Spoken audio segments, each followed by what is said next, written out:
Resistance behind the German lines, the hidden war in occupied Europe, the forgotten front of the Second World War. When people think about the Second World War, they usually imagine vast armies colliding across enormous battlefields. Images of German panzer divisions racing across Europe, Soviet armies pushing westward towards Berlin, or Allied soldiers landing on the beaches of Normandy dominate popular memory. Yet, beneath the visible war existed another conflict that stretched across forests, mountains, villages, railways, and occupied cities. This was the War of Resistance, movements operating behind German lines. From the moment Nazi Germany conquered large portions of Europe, millions of people found themselves living under foreign occupation. German military victories between 1939 and 1942 created an empire extending from the Atlantic coast of France to the outskirts of Moscow. Controlling such a vast territory required not only military strength but also political stability. The German leadership assumed that conquered populations would eventually submit to their rule. Instead, resistance movements emerged almost everywhere.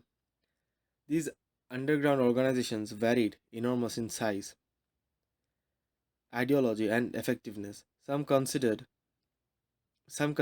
of a few brave individuals distributing illegal newspapers or helping fugitives escape. Others evolved into armies numbering hundreds of thousands of fighters capable of conducting large-scale military operations. Together, they formed a hidden front that continuously challenged German authority and complicated Nazi efforts to exploit occupied Europe. Unlike conventional warfare, resistance warfare was often invisible. A German train might derail because a partisan had removed a section of track during the midnight. A military headquarters might be destroyed because an underground agent had secretly passed intelligence to Allied bombers.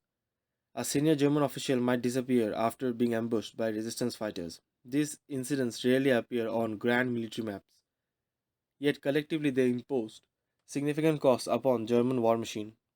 The resistance movements of occupied Europe represented more than military organizations. They were symbols of national survival.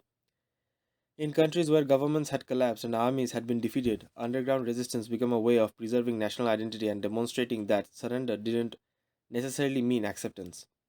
For many occupied people, resistance was not simply about military victory, it was about maintaining dignity, culture, and hope during one of the darkest periods in European history. The German occupation system. To understand why resistance movements became so widespread, it is necessary to understand the nature of German occupation itself.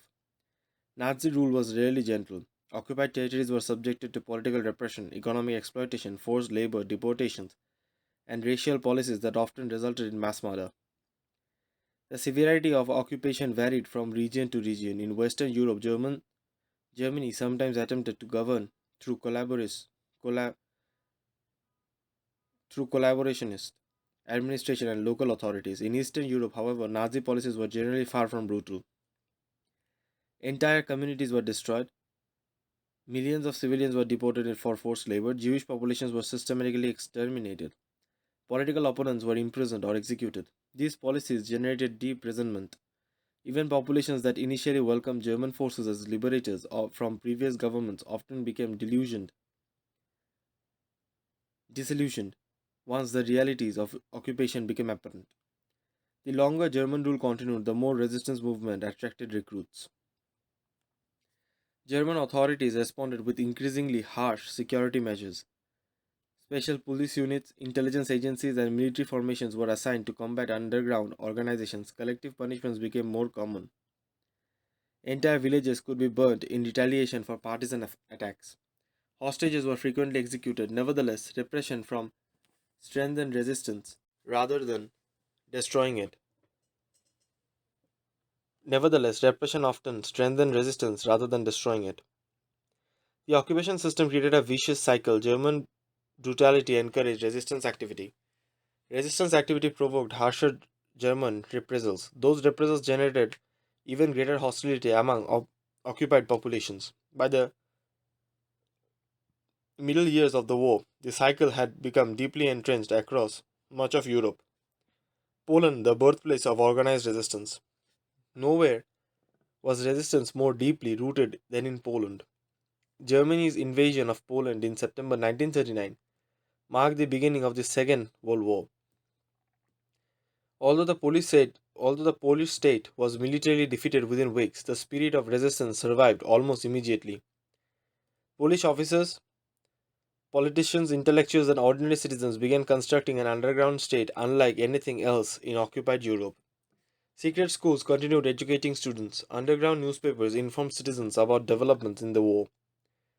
Hidden courts administered justice. Intelligence networks gathered information about German activities. Beneath the surface of occupied Poland, an entire parallel society emerged. The military arm of this underground state eventually became known as Home Army. By 1944, it had grown into one of the largest resistance organizations in Europe. Thousands of members underwent secret training while maintaining normal civilian life. A shopkeeper, a teacher, factory worker, or a farmer might secretly belong to a resistance cell without neighbors even knowing about it. Polish resistance fighters carried out sabotage operations against railway factories and communication networks. They attacked German officials and collaborators. They organized escapes for prisoners and assisted Allied personnel trapped behind enemy lines. Their intellectual and intelligence operations became particularly valuable. Information collected by Polish agents contributed significantly to Allied understanding of German military capabilities and strategic intentions. Perhaps most importantly, the Polish underground demonstrated that national resistance could survive even under extraordinarily harsh occupation. Germany viewed Poland not merely as a conquered country but a territory intended for long-term colonization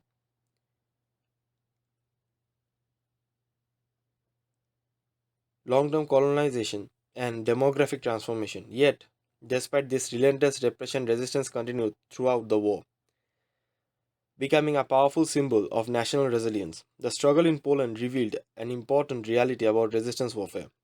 Military defeat didn't necessarily end conflict. In many cases, it merely transformed the battlefield from an open warfare into a clandestine resistance. The collapse of the Polish army in 1939 marked the beginning rather than the end of Poland's war against Nazi Germany. The expansion of resistance across occupied Europe. As German armies expanded across Europe between 1940 and 1942, resistance movements began emerging in nearly every occupied territory. At first, many of these organizations were small, fragmented, and poorly armed. Germany's military victories appeared unstoppable, and very few believed that the Third Reich could be defeated in the near future. Resistance activity during these years therefore focused primarily on survival, intelligence gathering, and preserving national identity rather than direct military confrontation. In occupied France, resistance initially consisted of scattered groups operating independently from one another. Some distributed illegal weapons, others forged identity documents, helped Allied prisoners escape, or collected information on German troop movements. Similar patterns emerged in Belgium, the Netherlands, Norway, Norway, Denmark, and Czechoslovakia. Across Europe, ordinary citizens found themselves making difficult choices between accommodation, collaboration, and resistance. The growth of resistance movements accelerated as the war continued. German occupation policies became increasingly exploitative. Food shortages worsened, forced labor programs expanded, young men were transported to Germany to work in factories supporting the war effort. Families witnessed arrests, deportations, and executions. Each act of repression created new recruits for underground organizations. The German invasion of the Soviet Union in June 1941 further transformed the nature of resistance. The war in the East quickly developed into a conflict of extraordinary brutality. Entire populations became targets of Nazi racial policies. As German forces advanced deeper into Soviet territory, countless soldiers and civilians found themselves trapped behind enemy lines. Many of these individuals would form the nucleus of some of the largest partisan movements in history. By 1943, resistance was no longer a peripheral movement for German authorities. It had become a permanent feature of life throughout occupied Europe. Every train station, railway junction, communication center, and government office became a potential target. German occupation forces increasingly found themselves fighting an invisible enemy that could strike without warning and disappear into forests, mountains, or urban populations before retaliation could occur. The Soviet partisan and the Forest War. Among all resistance movements operating behind enemy lines, none posed a greater logistical challenge to the German military than the Soviet partisans. The vast territories occupied during Operation Barbarossa created conditions ideal for guerrilla warfare. Endless forests, swamps, rivers, and isolated villages provided natural sanctuaries where resistance fighters could organize and operate. In the early months of the Soviet invasion, many Soviet units were encircled and destroyed. Millions of Red Army soldiers were captured. Yet, not all surrendered. Some escaped into forests and remote regions where they joined local civilians determined to continue the struggle. These groups gradually evolved into organized partisans forming. These groups gradually evolved into organized partisans formation supported by the Soviet government. Life as a partisan was extraordinarily difficult. Fighters often endured extreme weather, food shortages, disease, and constant danger. German anti partisan operations could involve thousands of troops supported by artillery, armored vehicles, and aircraft. Entire forests were searched systematically. Villages suspected of aiding partisans faced severe punishment. Despite these challenges, partisans forced partisan forces continued to expand. The primary mission of Soviet partisans was not necessarily to defeat Germany and their combat formations directly. Instead, they sought to undermine the logistical foundation upon which German military operations depended. Railways became particularly important targets. The German army relied heavily on rail transport to move ammunition, fuel, reinforcement, and supplies across enormous distances. By attacking tracks, bridges, and locomotives and communications infrastructure, partisans forced Germany to devote substantial resources to security and repair operations. Entire regions became battlegrounds where German control existed only during daylight hours. At night, partisan forces often dominated the entire countryside. German patrols risked ambush whenever they left fortified positions. Supply convoys traveled under constant threat. The distinction between the front line and the rear area gradually began to disappear. The scale of partisan warfare expanded dramatically by 1943. Soviet commanders increasingly coordinated partisan operations with conventional military offensives. Both major Red Army attacks, partisan units would intensify sabotage efforts against transportation networks. This disrupted German reinforcement movements and complicated defensive preparations. The result was a form of strategic cooperation that multiplied the effectiveness of both regular armies and resistance fighters. Operation Rail War and the destruction of German logistics. One of the most remarkable examples of coordinated partisan activity occurred during Operation Rail War in 1943. By the by this stage of the conflict, Soviet authorities had developed extensive communication networks linking partisan groups operating across occupied territories. Rather than conducting isolated attacks, thousands of resistance fighters were directed towards a common objective. The goal was simple but devastating. German rail transportation had to be disrupted on a massive scale. Partisan units received instructions to attack tracks, bridges, switching stations, and locomotives simultaneously across vast areas. The intention was not merely to destroy German infrastructure, but to overwhelm Germany's ability to repair it. The results exceeded expectations. Thousands of sections of railway tracks were destroyed. Repair crews found themselves working continuously while new attacks occurred elsewhere. Transportation schedules collapsed. Military supplies accumulated at bottlenecks. Reinforcements arrived late or failed to arrive at all. German commanders repeatedly complained that partisan activity was having a significant impact on military operation. Trains required additional security. Troops had to be diverted from frontline duties to protect transportation networks. Resources that might otherwise have support yet combat missions were consumed by defensive measures. Operation Rail War demonstrated a fundamental principle of resistance warfare. Guerrilla forces rarely possesses the strength to defeat conventional armies directly. However, by attacking logistics, communication, and infrastructure, they can impose costs disproportionate to their numbers. A small group a small group armed with explosive could temporarily disable transportation routes upon which entire armies depended. The campaign was also revealed. The campaign also revealed the growing sophistication of resistance movements. What had begun as scattered acts of sabotage evolved into coordinated strategic operations affecting military decisions across entire theaters of war.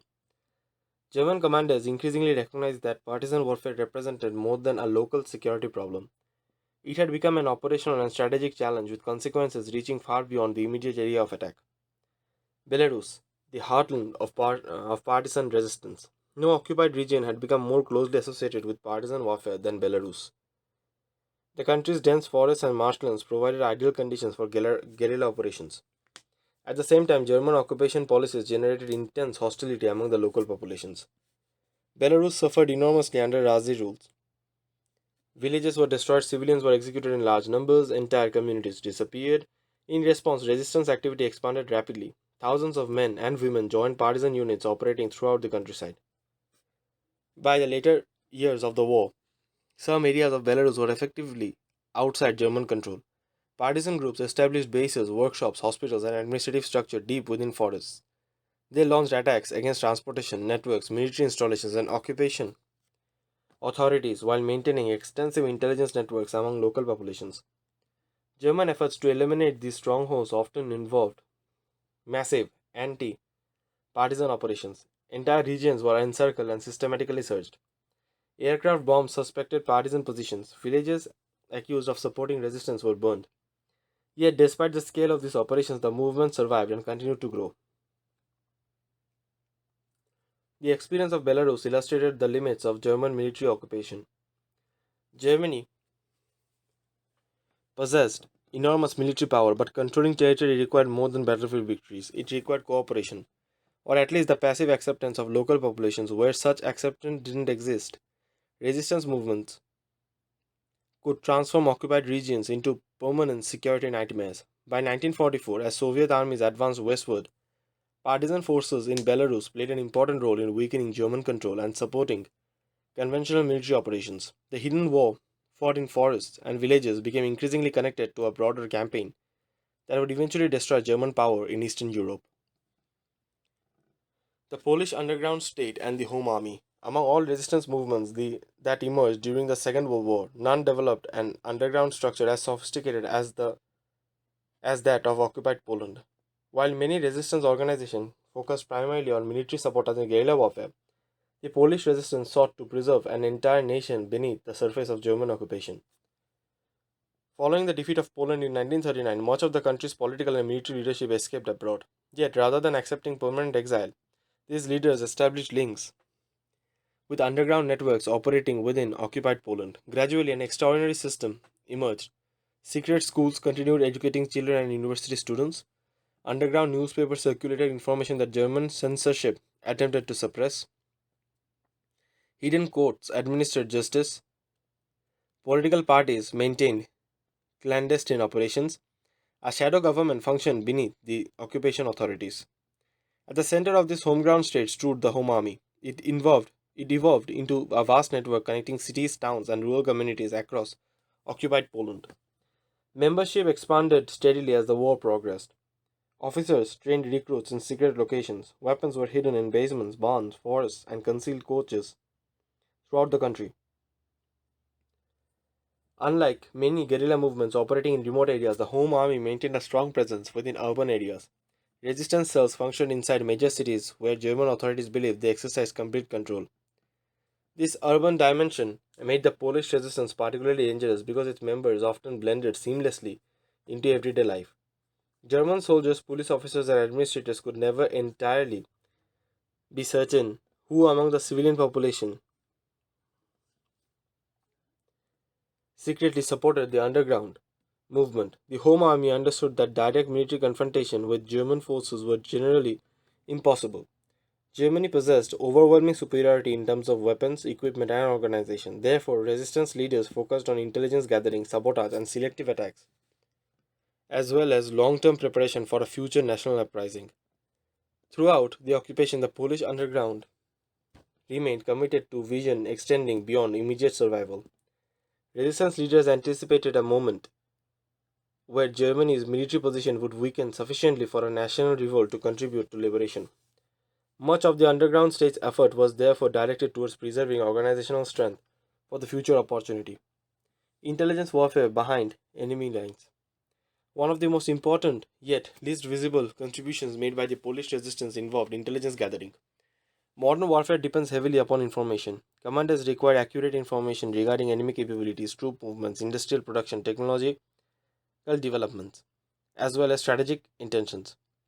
Resistance organizations operating within occupied territory possessed unique opportunities to obtain such information. Polish intelligence network became exceptionally effective. Agents observed military transportation systems, monitored industrial facilities, reported on German deployments. Information traveled through elaborate underground channels before eventually reaching Allied governments in London and elsewhere.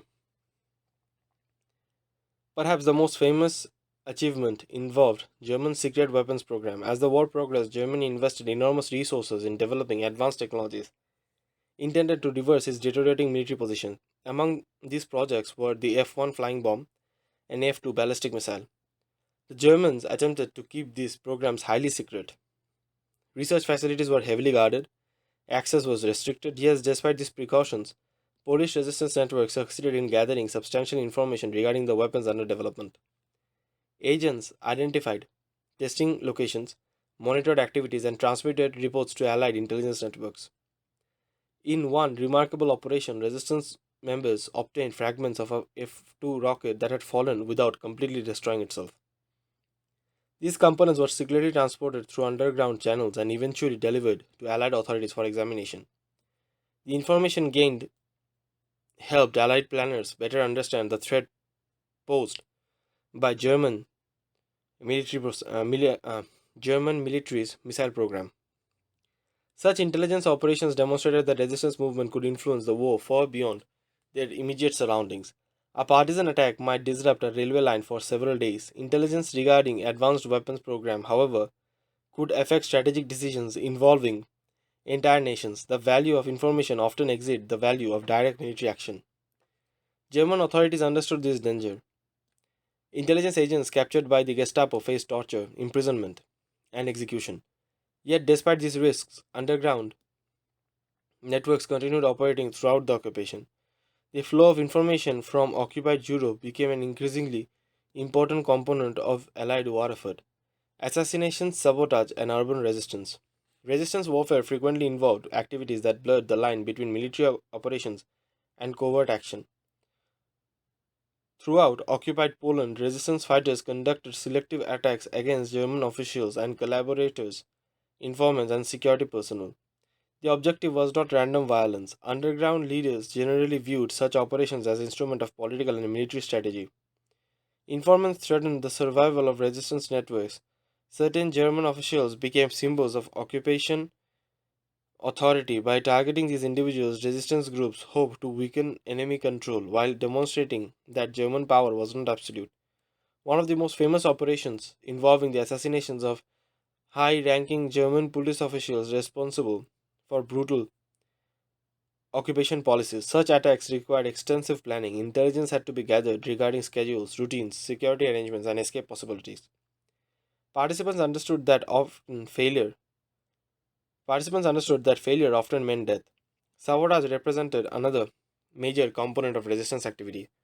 Railway networks remained frequent targets because they formed the backbone of German military logistics. Factories producing equipment for the German war effort were infiltrated. Machinery were damaged.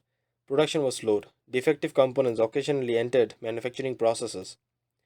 Telephone and telegraph lines were cut. Transportation infrastructure suffered repeated attacks. Urban resistance presented unique challenges. Unlike partisans operating in forests or mountains, city based resistance fighters lived among occupation forces. Every operation risked exposing broader underground networks. German authorities maintained extensive surveillance systems. Arrests often led to interrogations capable of compromising additional members. Yet these dangers, urban resistance persisted. Despite these dangers, urban resistance persisted. The existence of an active underground movement created a psychological burden for German authorities.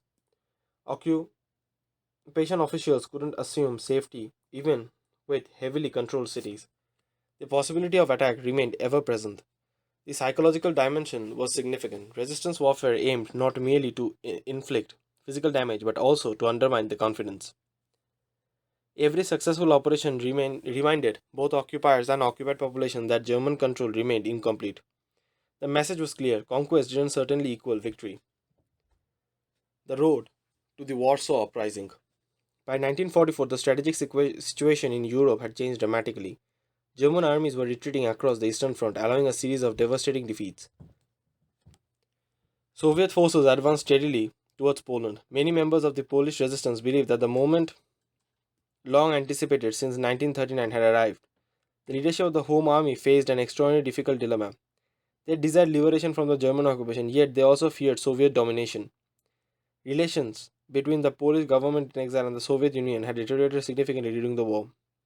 Resistance leaders worried that if Soviet forces liberated Poland without significant Polish participation, the country's future independence might be endangered. As Soviet armies approached Warsaw during the summer of 1944, the Home Army initiated plans for a major uprising.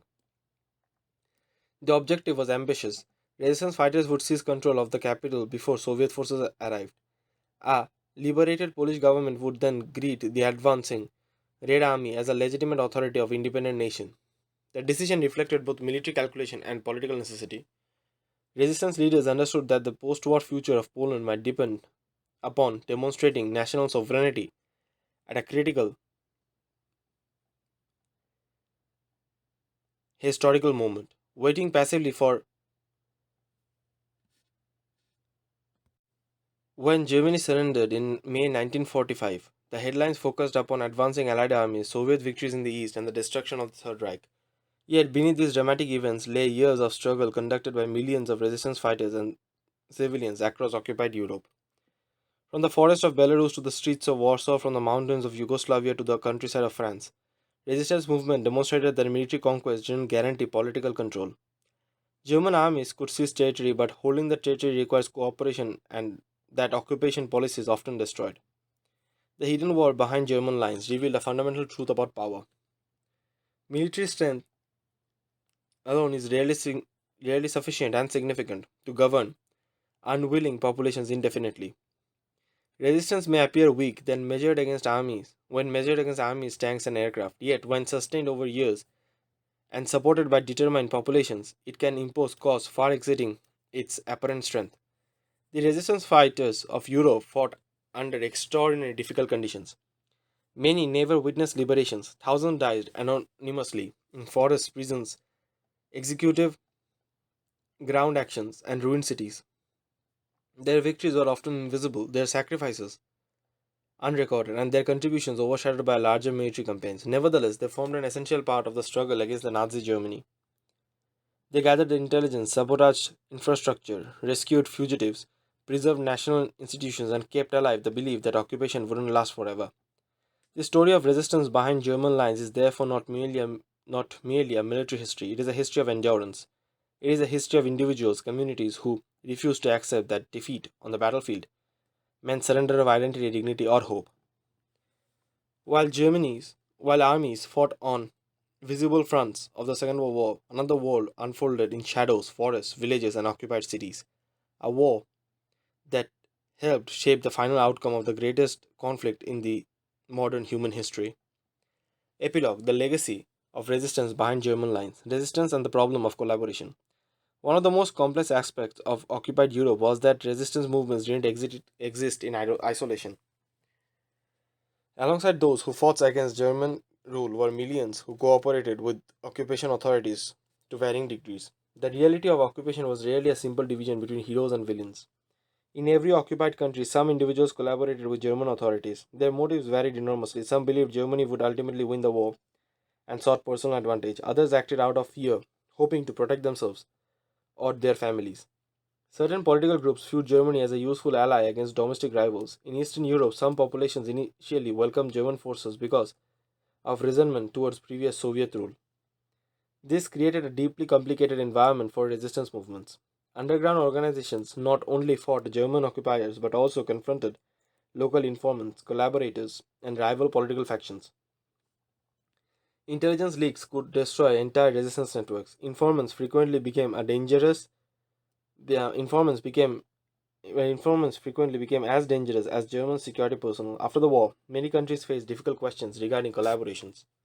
Some collaborators were prosecuted and executed, others escaped punishment. In numerous cases, the line between survival and collaboration proved difficult to define. Historians continue to debate these issues decades later. The existence of collaboration reminds us that occupation was not merely a military condition, it was also a social and moral crisis that forced millions of people to make choices under extraordinary pressure. Women in the resistance. Although resistance warfare is often portrayed as a struggle conducted primarily by armed men, women played an essential role throughout occupied Europe. Many resistance networks depended upon female couriers who transported messages, weapons, intelligence reports, and forged documents. Women frequently attracted less suspicion from German patrols, allowing them to move through occupied cities with greater freedom than male resistance members. Female agents served as intelligence collectors, radio operators, safe house managers, nurses, recruiters, and organizers. Some participated directly in sabotage operations and armed combat. Others coordinated escape routes for Allied prisoners and downed airmen. The dangers they faced were immense. Arrests often led to imprisonment, torture, deportation to concentration camps, or execution. Yet women continued to serve in resistance movement and despite these risks. In Poland, France, Yugoslavia, and the Soviet Union, many other occupied territories, resistance operations would have been impossible without their contributions. The hidden war depended not only upon those carrying weapons but also those maintaining communications, logistics, intelligence, and organization cohesion. Only in recent decades has historical scholarship begun fully recognizing the scale of women's involvement in resistance warfare. Resistance and the Holocaust. Resistance movements also intersected with one of the darkest chapters of human history, the Holocaust. Throughout occupied Europe, Jewish communities faced systematic persecution, deportation, and extermination. Conditions varied from region to region, but millions found themselves trapped within a system designed for their destruction. Some resistance organizations actively assisted Jewish populations, underground networks forged documents, arranged hiding places, transported fugitives, and provided intelligence regarding German operations. In Poland, elements of the underground worked to expose the realities of extermination camps to the outside world. Jewish resistance movements also emerged independently. Despite facing overwhelming odds, armed uprisings occurred in ghettos and camps. The most famous uprising was the Warsaw Ghetto uprising, where Jewish fighters resisted German liquidation efforts, despite having little chance of military success. The relationship between broader resistance movement and the Jewish communities were not politically straightforward. Political tensions, social prejudice, and differing priorities sometimes complicated cooperation. Nevertheless, many acts of courage and solidarity occurred under extraordinary, dangerous circumstances. The history of resistance cannot be separated from the history of Holocaust because both unfolded simultaneously within the occupied territories of Nazi Europe. Resistance as military science. The Second World War provided one of the history's largest laboratories for studying guerrilla warfare and insurgency. Military planners around the world carefully examined resistance operations after 1945. Lessons learned from partisan warfare influenced conflicts in Asia, Africa, Latin America, and the Middle East during the second half of the 21st century. During the second half of the 20th century. Several principles emerged repeatedly. Resistance movements tended to thrive where local populations provided support. Geography often played a decisive role, with forests, mountains, swamps, and urban environments offering concealment and mobility. Intelligence networks frequently proved more valuable than raw power. Logistics, communications, transportation systems were often more vulnerable than frontline combat units. Perhaps more importantly, successful resistance movements generally possessed a greater political objective, extending beyond military operations. Fighters were motivated not simply by the desire to attack an enemy, but by a vision of national liberation, political transformation, or social survival. These lessons would later influence conflicts from Indochina to Afghanistan, demonstrating that the experiences of wartime resistance movement detained relevance long after the fall of Nazi Germany. Memory, myth, and national identity. Following the war, resistance movements became a central element of national memory across Europe. In Poland, the Home Army and the Warsaw Uprising became enduring symbols of patriotism and sacrifice. In France, the resistance helped restore national pride after the trauma of military defeat. In Yugoslavia, the partisan victories formed a foundational myth for the post war state. In the Soviet Union, partisan warfare became a celebrated chapter of the broader Great Patriotic War. Yet, memory is rarely simple. Governments often emphasize certain aspects of resistance while minimizing others. Political considerations influenced how history was remembered and taught. Rival resistance groups sometimes competed for recognition. Former collaborators occasionally attempted to reshape narratives in their favor. As decades passed, historians revisited many long held assumptions. New archives opened, witnesses provided testimony, complexities that wartime propaganda had obscured gradually emerged. Nevertheless, one reality remained undeniable. Millions of Europeans had refused to accept occupation as permanent. Their actions, whether large or small, contributed to the eventual collapse of the Nazi rule. Conclusion: the war beneath the war. The resistance movements operating behind German lines represented a conflict hidden beneath the larger military campaigns of the Second World War. They fought without the resources, equipment, or visibility enjoyed by conventional armies. Many operated in secrecy for years, surviving through discipline, intelligence, and population support. Their achievements varied. Some movements liberated territory, others focused on intelligence gathering or sabotage. Some succeeded spectacularly, while others suffered devastating defeat. Yet collectively, they imposed significant costs upon the German occupation system and helped to sustain the broader Allied war efforts. More importantly, they demonstrated that conquest and control are not the same thing. Germany conquered much of Europe through military force, but millions of people continued resisting long after formal governments and armies had fallen. The hidden war behind German lines reminds us that political history is shaped not only by generals, politicians, and armies, but also by ordinary individuals who choose whether to submit, collaborate, or resist. In forests, cities, villages, prisons, and ruins across Europe, those choices formed one of the most remarkable chapters of the Second World War.